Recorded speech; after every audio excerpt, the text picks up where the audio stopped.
Does everything have a bright side to it? Of course. Doesn't always outweigh the negatives, but everything has a bright side to it. This makes happiness a choice. And here we say that the discipline of being happy is the ultimate discipline. With that said, welcome to the Ultimate Discipline Podcast, where we meet with people who are practitioners of this exact discipline, and we hear their cool stories of cultivating happiness through challenges in their life. I am your host, Sean Greenspan. Let's get to it. Hey, Pat, how are you doing today?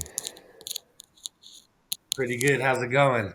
It's going well. It's going well.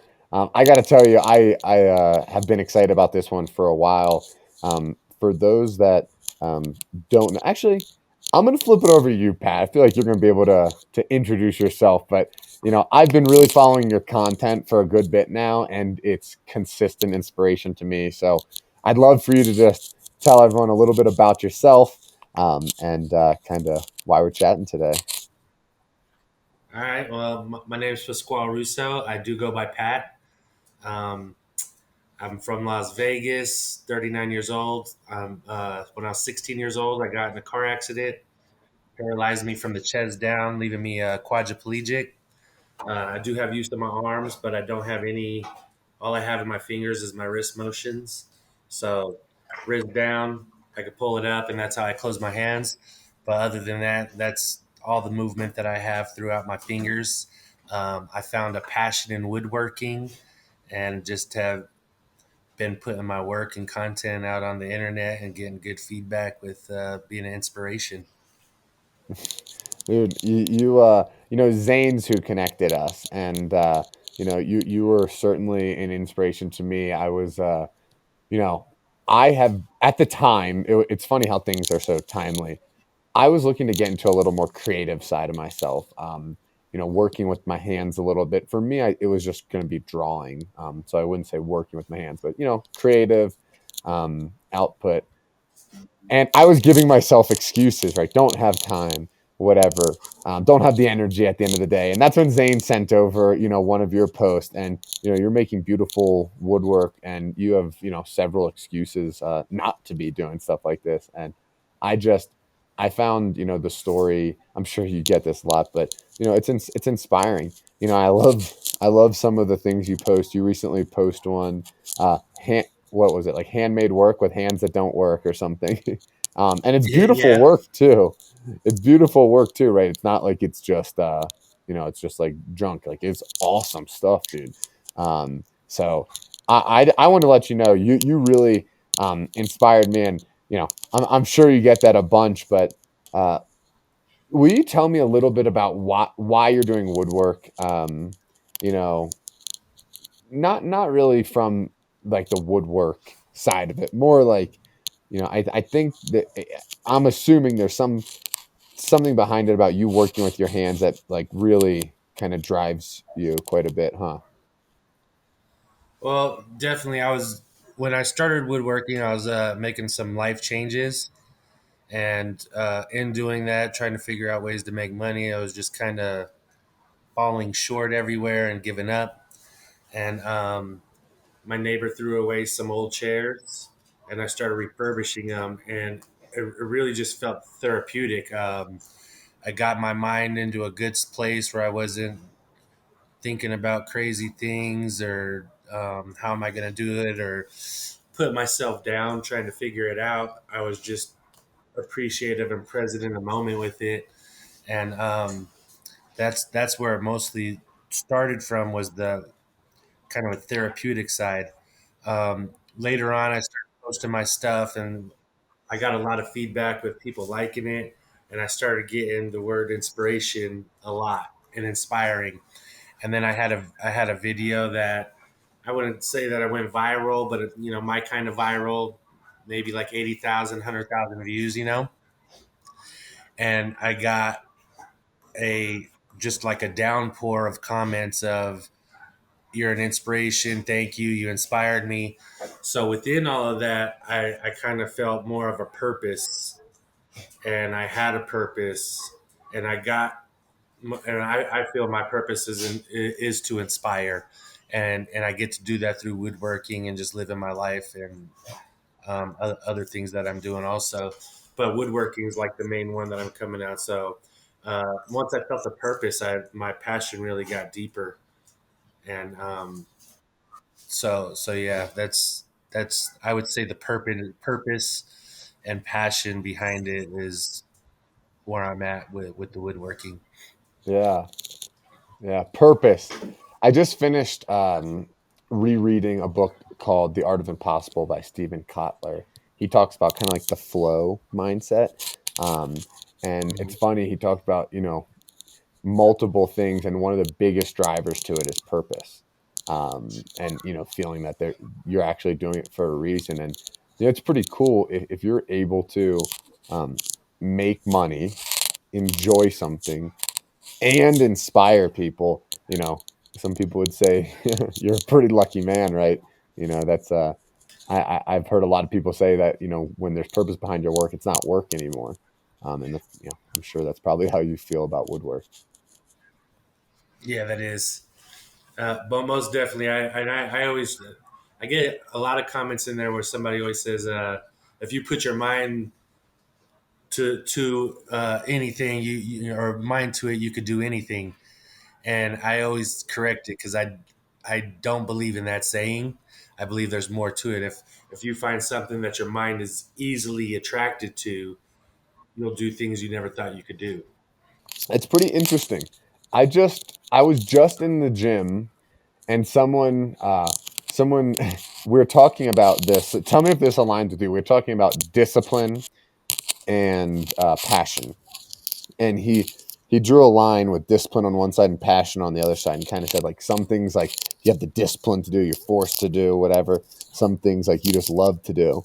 And he said he actually looks at it that there's a circle of like emotions, and discipline and passion are directly next to each other, and you need to find something first that you're passionate about, and then you'll get disciplined about it. And then that's also a way to build your discipline that you can apply to other elements of your life.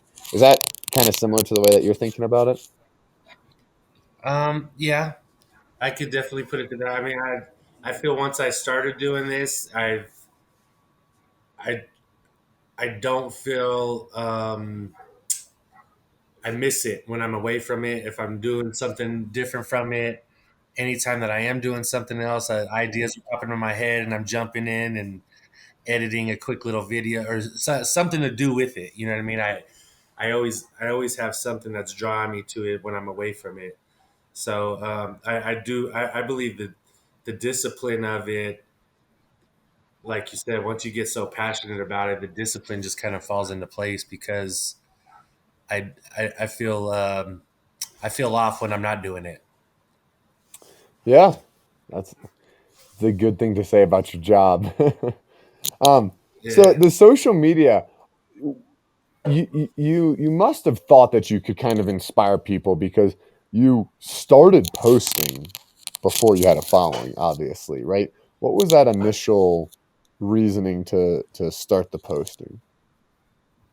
So I can't say that it was that I had this thing to inspire when I started posting. So I originally, I've had a lot of judgment with being quadriplegic from the get go of not being able to do like others did, or um, I think that was a main part of it. So I think sometimes I do extreme things like woodworking or working with my hands. I did a lot of like self thought and inner thought about it, and I believe it stemmed off a judgment. And when I very first started showing my work on the internet, I kept my wheelchair out of it. I kept my disability out of it, and I was only trying to show my work.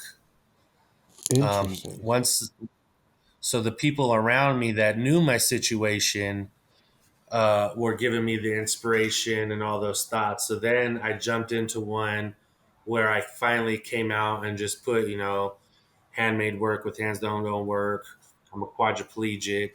I got all these different things that I started just, I put into, I always don't say that don't define me, but it's part of the definition. So I started putting the whole definition in and wasn't just showing my work. And then I started getting huge responses Um, my TikTok just hit like over 90,000 followers. My YouTube right now is at like 14 and a half thousand or something. And then my this last I would say the last week and a half, I grew my Instagram from around 3,000 to almost 6,000 followers. And it's just being consistent in it. And finally, like an Instagram, that's actually the page I've been posting in the longest. And I just finally had a video hit on that one. So I'm starting to get the following in there. But it didn't start off with I'm inspiring people. It was solely I was just trying to show my work and what I could do, and that was my I actually, with Zane, I did a lot of the emotional intelligence trainings that helped me be more comfortable with myself to actually put myself out there in the ways that I was trying to hide myself. Wow. Dude, that's cool as shit, man. I appreciate you sharing that. So you started it really you just I think connect a few dots there. So I think part of it was as you mentioned, like maybe some things that you're trying to hide, but also like not necessarily hide in a bad way. Like I love how you said they're part of the definition, but they don't define you.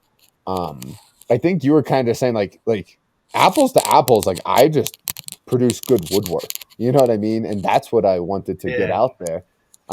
The story is awesome, but like like who cares like what what you have or what someone has more than you. It's like you're just putting out good work, and then as you saw the opportunity to inspire people, of course that's a great opportunity, dude. That's awesome. I think that's pretty bold. It also it's pretty confident, right? It's just you know you weren't trying to like cut corners on what you were putting out. You were just trying to put out good work. yeah, I I'd love to open up that comment you said about defining, definitions that don't define you, right? It's so funny how everyone labels everyone with how they met them, right? Like I actually just ran an ultra marathon, and I have some friends that are like, "Oh, you're a runner," and I'm like, "Not at all." Like I don't know. I just don't consider myself a runner, or like I have a business. Oh, you're an entrepreneur. I mean, I don't know, like what is an entrepreneur? You're an entrepreneur. Like, are we the exact same? It's just like it's part of the definition, but I'm Sean, right? um, hey, so but with something with something like your car accident, you obviously that's a big event. Has it been hard to not let that define you, or has that actually been something that's been fairly natural for you? I wouldn't say that. So I guess it was a little bit hard trying to be part of that definition, especially just uh, there's just a lot taken away. I did a lot before I was paralyzed in a wheelchair, and I was, everything came really natural and easy to me. So I never had a big thing about it. But when I very first got like paralyzed, it was just a hard thing to accept. I was a ladies' man, so I seen the decline in that afterwards of being paralyzed. So there was a lot of stuff that was hard to accept that definition and hard to work around it. Before all of this, I used to appreciate when I'd be hanging out with people and they'd say, I don't even notice your wheelchair when I speak to you and talk to you. And that felt like such an accomplishment that I could distract you that much that you didn't notice me being in a wheelchair. But now it's more accepting, and it's I I don't try to distract you in those kind of ways. Yeah, man, that is cool though. Congrats on that for sure. And I you probably got to learn some mindfulness that a lot of people work hard for, right? Because one of the principles of mindfulness is to like not be attached to things, even things that you might think are good to be attached to, like family members or friends, like really to have no attachments. and your identity obviously changed in some ways, um, and to be able to really find yourself and stick true to who you are is it's pretty cool. Yeah, and I would say like in the beginning, I stuck to myself too. Like within the first couple weeks, I was joking, and you know, I guess it could have been a way to get past things, but like my accident was March 21st, and I had my aunt tie a string to my foot and had her moving my toes for my mom as an April Fool's joke. Like 2 weeks later, not Yeah. even 2 weeks later. So Oh man. I had him under the blanket. So I never really, I couldn't say that I mean, I'm not going to say it ever. There's been tough moments, but I sat with them and let them pass, and got back to life. You said you sat with them? Yeah, Nice. What did that yeah. Feel the emotion. yeah. Um I think my biggest thing would be sitting with that emotion, feeling it, understanding it. Um, understanding that it's just an emotion and a feeling that you're going through, and it's okay to go through those feelings, but also just not not over sitting with it, you know, but feeling it and being there with it and being able to understand where it's coming from and why you're going through it, Man, facing it, but also pushing past it. let's dive into this a bit because it's something that I comprehend. I don't know if I can practice as well as you can. Um, so, you might feel scared about like the future, right? It might be unknown or whatever emotion comes up, sad or not grateful for what you have, and you would kind of like, what would it look like physically? Would just kind of just be like, getting some quiet time away from maybe people and screens, and just like feeling it, and then also thinking about that a little bit. I would say definitely full breakdown, crying, thinking about what's going on, going through the. I don't have them anymore, but definitely the why me, Yeah. and asking those questions, and then and especially in those ones, I think the biggest learning I had in that was one time I was sitting there going through a why me, and then I switched it up to why not me, and then when you switch up your language and still have the same question, it's you could get powerful things from it. So in a why not me is, there's a lot of people that wouldn't be able to handle this the way that I do, and then even now I get to see all the people that I'm inspiring and doing things for, so I have a bigger respect for the why not me. You're wise, right, and pretty strong for going through this. It's interesting. So I was skiing 2 weeks ago. My girlfriend fell and just blew her knee out. ACL, MCL, LCL, patella tendon, and a tibia fracture. Just destroyed it. And she was very active, and that's like a big scary injury as well, right? No, no one to say what's bigger or scarier. That's irrelevant. And Right.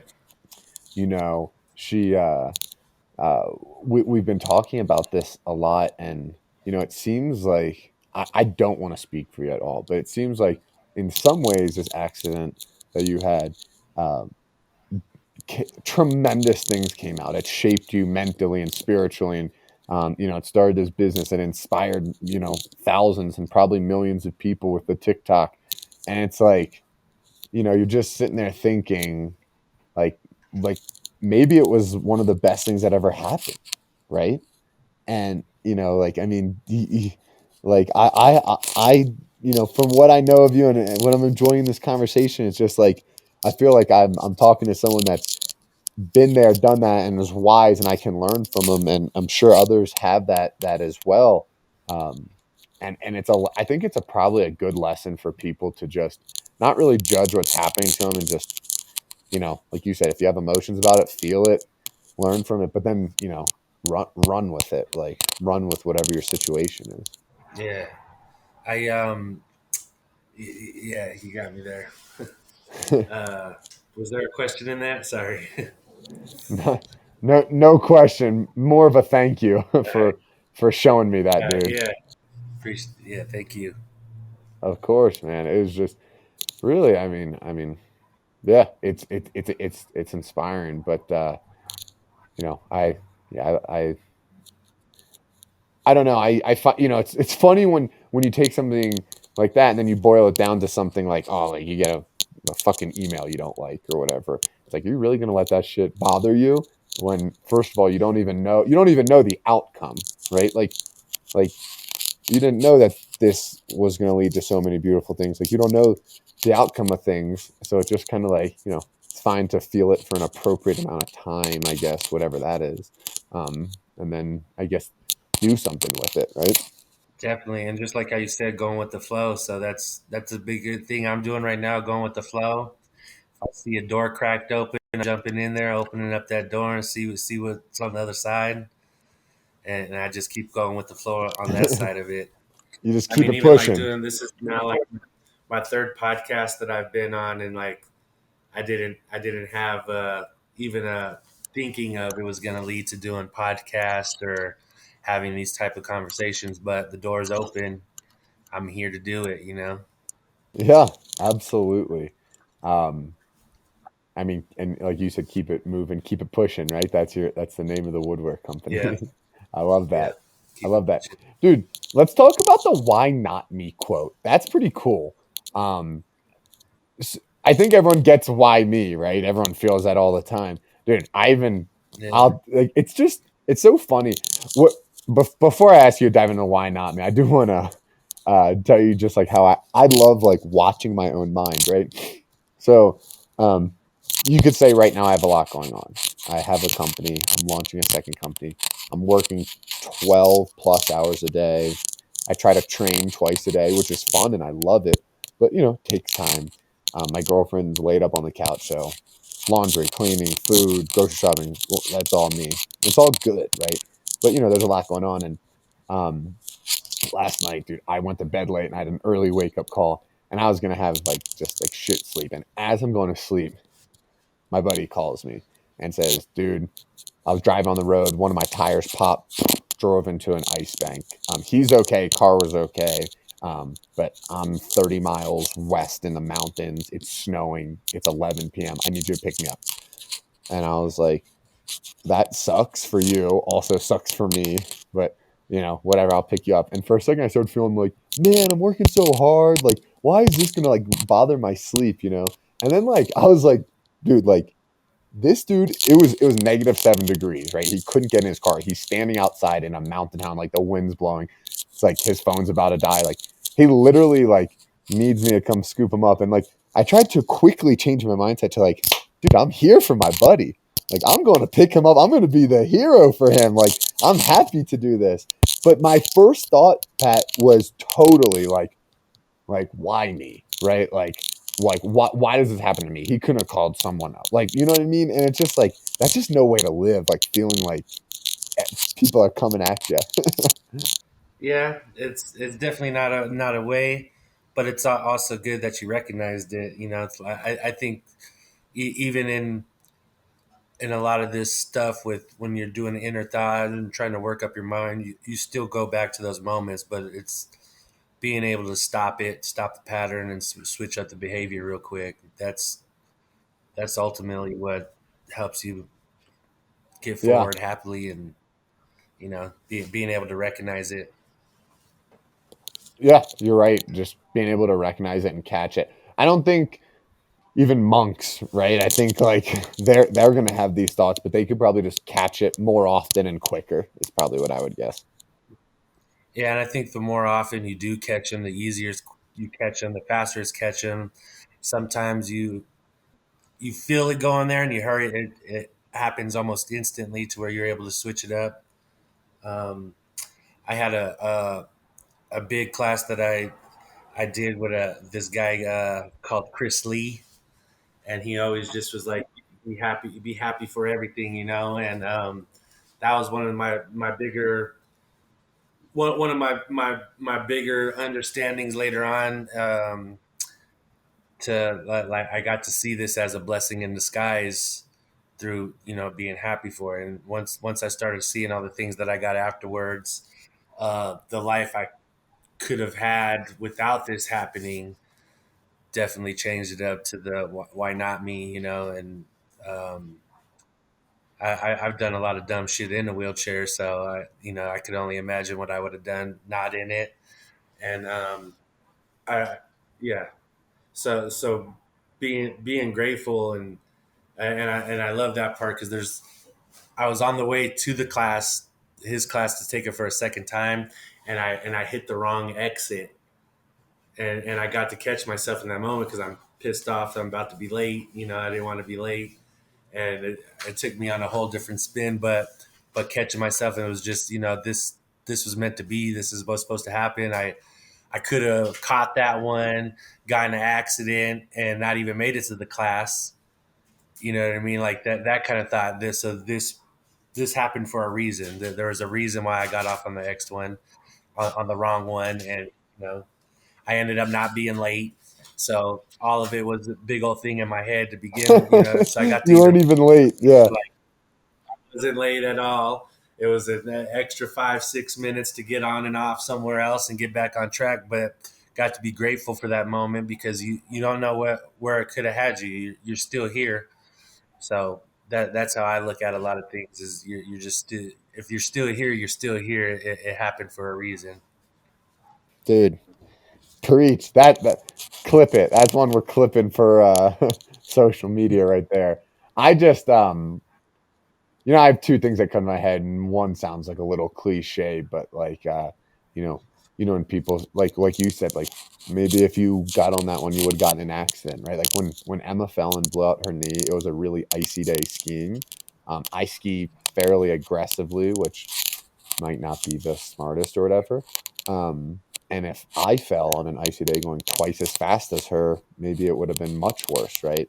Um, so maybe like hers was a great thing for me, or um, whatever. And I've really been playing with this, and I have a saying that I kind of I want to say I kind of came up with, obviously inspired by tons of people, and it's just that if you can't tell the future, which I can't, you can't.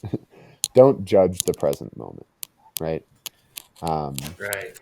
If you can't tell the future, don't judge the present moment. So you have no right to judge if something's good or bad. Um, everything just is, right? It just is. So that's something that like I'll tell you, I have a buddy who loaned me some snowshoes, and my other friend came to visit, and these are like nice snowshoes, and he loves them. And my friend took them up the mountain and put them on his backpack on the way down because he didn't need them, and he lost them. So you're thinking, what could like possibly good come from a lost snowshoe? Well, like my buddy that came, like he came and visited me, but it was pretty hectic while he was here, and we didn't get that much good quality time. And he had an early flight, so I said, "Dude, let's just wake up at 4 a.m. and go climb the mountain and find these things." So we went out. This was yesterday. I got quality time with my buddy. I got my exercise in. We saw a beautiful sunrise on the top of a mountain on a Tuesday morning. Like that would never happen. If this didn't happen, I would just slept in, and just forgot about Tuesday morning, February 28th. But instead, Tuesday morning, February 28th is like one of the great memories. We just easily found the snowshoes, and it ended up being like an awesome story, right? And it's like, but in the moment, like, of course, what's everyone's reaction? Like, fuck, like, you fucking lost the shoe. Like, no, I have to go tell my buddy, you have to buy a new pair. Like, it's just, it's like the small things that you can learn from and kind of like extrapolate them out. Yeah, I agree. I get a lot of those moments. Dude, I'm sure you have such a good demeanor and like mindset about this all. Um, what's next for Keep It Pushing? Woodwork. What type of stuff do you make? What's I make cutting boards. I got a few of them back here. I stuck up here so you can see them. Yeah. So I got cutting boards right now. I'm building an urn for my uncle. I'm in the middle of that one right now. But yeah, cutting boards, urns, small tables, a couple little knickknack type things, but mostly that's I got kind of. And I don't want to sound like I'm complaining about it, but I got a little bit stuck into the cutting boards. Those videos usually go viral, and then I'll get a bunch of orders for them. So I'm constantly doing cutting boards, and then that's the only content I could create. So, but I've done a few urns, small tables, small things. I got a couple like live edge tables I want to do with the epoxy soon. So Yeah, that's pretty much where I'm at with woodwork.